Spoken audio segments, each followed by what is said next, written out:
Apple released several new products in their professional line of computing devices.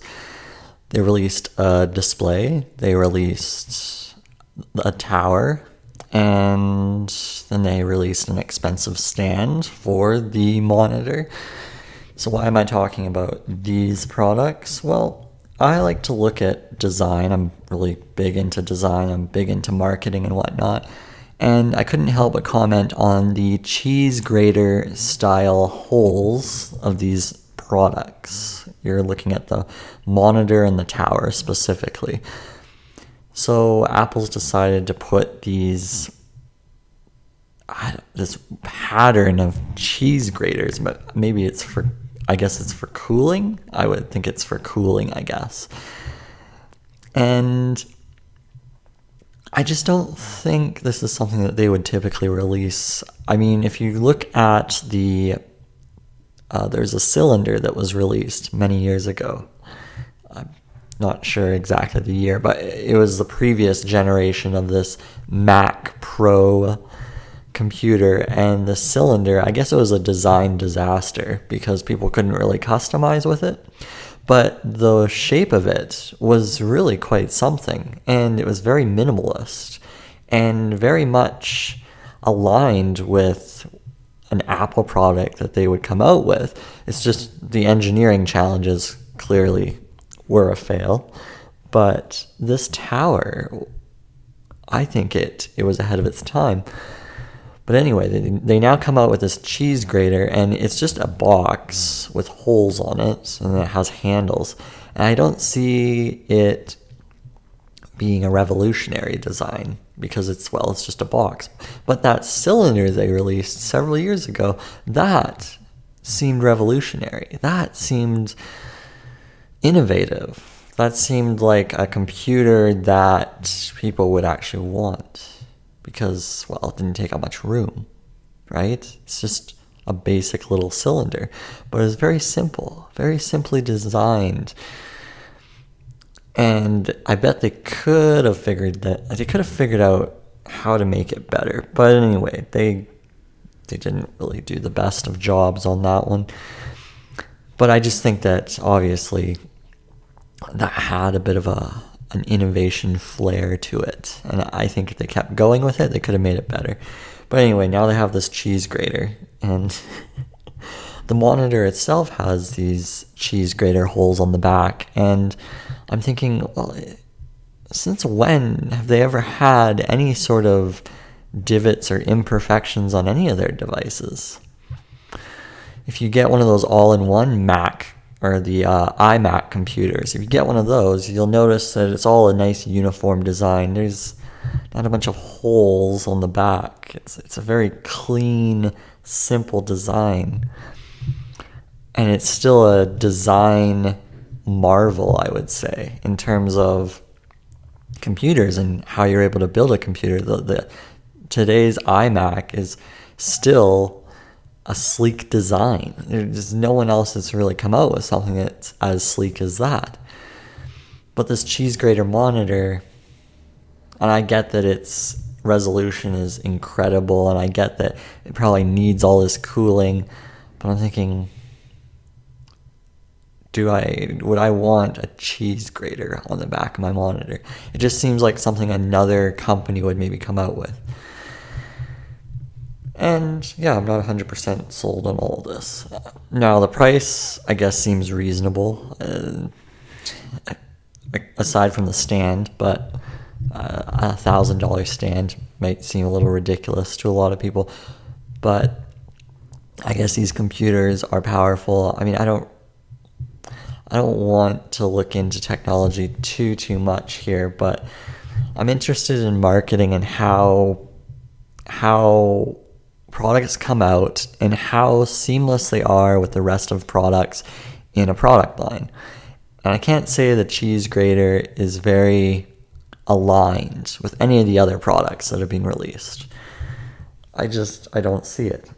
What would make sense is if that monitor they released was actually a computer as well, right? The next evolution of the iMac. Okay, then I could see it progressing. But I don't know, just having a monitor and then having a bunch of cheese grater holes on the back seems like a misstep in terms of design. There's nothing spacey or innovative around it. I mean, that cylinder they came out with, that looked like something interesting. So I just don't know what the thought process was with the cheese graters, but I get it. They're trying to do different things, maybe trying to do something different. And well, because it's an Apple product, it will sell. It always does. It's that the aura around the brand, right? So you can get away with pretty much designing anything and you will have success.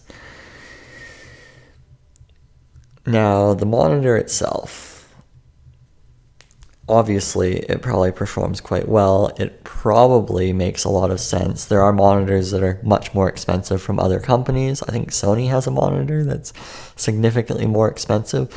So maybe the pricing is justified. It's just the design leaves a little bit to be desired, right? It would be amazing if it was just all a nice clean panel, right? It would be nice. But then maybe a cooling wouldn't be a very good thing. And well, you drill a bunch of holes into a monitor, then you won't have any heating issues. So that makes sense to do what they did. What is Apple sort of doing in terms of design? What are they trying to get through with all of this? I mean, if I look at these professional grade products that they're coming out with, are they better than, say, the professional grade products that Microsoft is coming out with? In terms of design, definitely not. I mean, Microsoft seems to be coming out with better design products that professionals would actually want. A lot more customization, a lot more flexibility in terms of how to use the product. Whereas you come out with this cheese grater box, I don't know. Is it something that someone would want on their desk? Not so much. At least the cylinder was something that people would want on their desk and didn't take up that much space. And it wasn't too scary to look at. It's just there. And it blended in seamlessly with everything else. If I have to look at cheese grater holes, I think it's a little bit of a shock, right? It's a little bit of a shock to see that. As someone who appreciates the minimalist approach on a lot of Apple products, I think over the years they become less and less minimalist. Now, I can point to the notch on their phones. I can point to all the additional iPads they've come out with. A lot more different product lines there. I mean, yeah, they removed the headphone jack. So I actually appreciate that minimalist approach. I'm actually content with them removing holes. I think that's perfectly fine. If you can make a phone that doesn't have any holes on it, I think that's amazing engineering. I think that's the ideal kind of thing. Because if you're going minimalist, well, that would be the holy grail, right? So it's really interesting to see what they're doing with their designs. I do feel like the iPad Pro was a proper design, like the latest iPad Pro with like a nice uniform buttonless front. It seems like a really nice design, nice and clean. That seems like the kind of device Apple would come out with. But yeah, we'll see how this cheese grater holds up. I think people will buy it, but it's a little scary. I like 100% consistency across the board with Apple's design ethos. Now, of course, I have an iPhone and then I have a Chromebook, but I have no real loyalty to any particular brand, no particular loyalty to anything. So I'm just sort of throwing in this opinion about a device. It will be interesting to see how it goes. It's a bit of a shock to me. In the grand scheme of things, I would say, no, I don't want holes on my device. I don't want a bunch of holes that I have to stare at, if that's my true, honest opinion. But to each their own, right? Everyone has a certain feel about things. And you could even get past design issues when you have an amazing brand. This is what happens when you built out brand value, is that you can get away with any kind of release that you want to release. But it takes years and years of building that brand value, brand credibility, brand trust, all of that. It takes years and years. A lot of companies just simply can't gamble. They can't afford to. But Apple can. Apple has the cash flow to be able to do this kind of thing. And they're likely making a significant profit on this cheese grater device. There's very little involved in terms of building one. It's probably quite simple. Same with the monitor. So they probably figure, hey, let's just have fun with it.